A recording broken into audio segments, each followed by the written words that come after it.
Where we've seen the most success, especially over the past couple of years, with digital marketing, social marketing, whatever you want to call it in this case, is really understanding your customer journey and how they find you.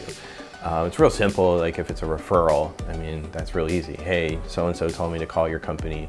But really, like on the internet, on the phone, on a laptop, somebody doing the search, you have to understand where they're coming from and how they make decisions, right? So we used to say, you know, it takes 5 to 7 times for somebody to see your ad to make a call, to make a decision.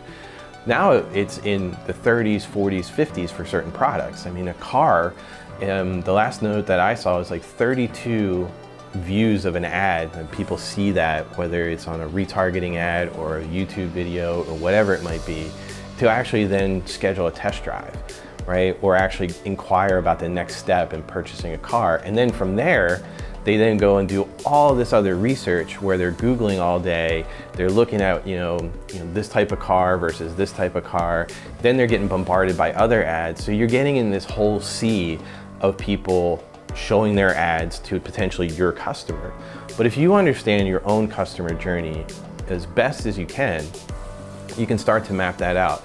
Let me give you an example of where most start. They start with Google, right? They start with Google, somebody searching any sort of term. So your website has to be optimized, right? Just even if it's for a handful of terms, you don't need a massive SEO campaign. You might only deal with 4 types of customers, but you know how each 4 get to your end result to hire you. So it's important to dive into that data.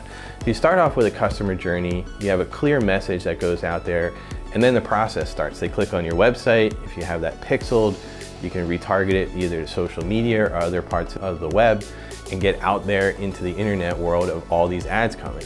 But people need reminders. They're not going to sit there and just Google something and buy it. Very few times do that unless your product's on Amazon, where that works pretty well. But we're talking about, you know, professional service here, you know, different types of services, softwares, etc.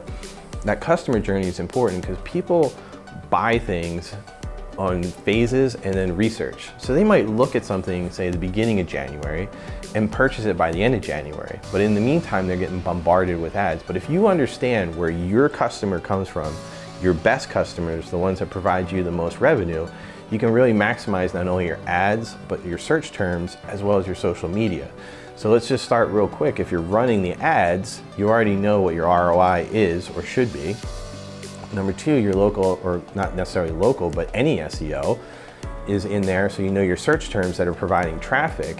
Now take those 2 and that data and then start to formulate your social plan, because that should actually validate the decision of that customer to bring that in. And then you put it all together and you go, okay, they Googled me, they checked me out on Facebook, they got validation for who we are, they entertained/educated themselves on YouTube, they saw another ad, and then they Googled us finally to actually come in and make a phone call or fill out a form on a website. So understanding your customer journey and how each piece of your marketing fits in is really one of the key things to actually maximize not only digital ad spend, but also your social media content.